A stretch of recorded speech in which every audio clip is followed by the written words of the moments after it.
ទូរស័ព្ទរលឯងជួយមើលអូនតិចលេខកូនថ្ងៃកណាត់បង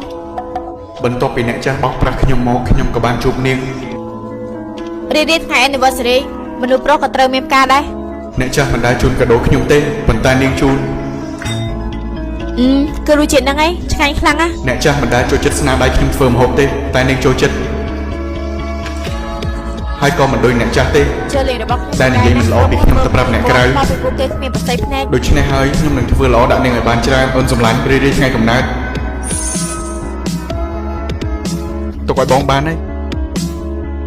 ហើយនេះពិតជាសមនឹងអូនណាចោលទៅលោសិន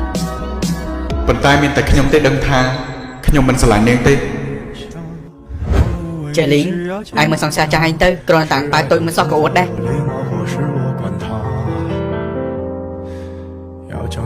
ឯងមិនដឹងទេម្នាក់ស្រីនឹងពេលនោះមិនចេះធ្វើល្អដល់ឯងទេឥ